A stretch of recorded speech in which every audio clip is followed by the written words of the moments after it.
ಮೆಟ್ಟಿಲು ಕೇಳ್ತದೆ ಗುಡಿಯೊಳಗಿನ ಕಲ್ಲಿನ ದೇವರಿಗೆ.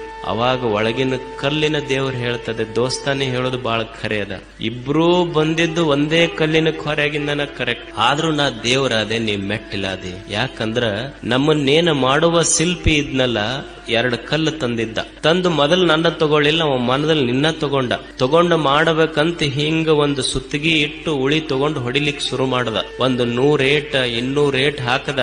ನೀ ಅಂದಿ ಇಷ್ಟು ಹೊಡೆತು ಬಿದ್ರೆ ನನಗೆ ತಡ್ಕೊಳಕ್ ಆಗೋದಿಲ್ಲ ಅಂತ ಒಂದ್ ಏಟಿಗೆ ಪಟ್ ಅಂತ 2 ಹೋಳಾದಿ, ನಿನಗವ ಇದು ಮೂರ್ತಿ ಆಗೋದಿಲ್ಲ ಅಂತ ಮೆಟ್ಲ ಮಾಡ್ದ. ನನಗ ಒಂದು 100 ಬಿಟ್ಟು 1000 ಬಿಟ್ಟು 10,000 ಹೊಡೆದ್ರು ನಾನೇನ್ ಜಪ್ಪ ಅನ್ಲಿಲ್ಲ, ಸುಮ್ಮನೆ ತಡ್ಕೊಂಡು ಎಷ್ಟರ ಹೊಡಿಲಿವ ಅಂತಂದು. ಅವ ಹೊಡೆದಿದ್ದು ತಡ್ಕೊಳ್ಳಾರ್ದಕ್ಕ ನೀ ಕಾಲ್ ತೊಳಸ್ಕೊಳಕತ್ತಿ, ಹೊಡೆದಿದ್ದು ತಡ್ಕೊಂಡಿದ್ದಕ್ಕೆ ನಾ ನಮಸ್ಕಾರ ಮಾಡಿಸ್ಕೊಳ್ಳೋ ದೇವರಾಗಿ ನೋಡಿ. ಇಷ್ಟ ವ್ಯತ್ಯಾಸ ಇದೆ.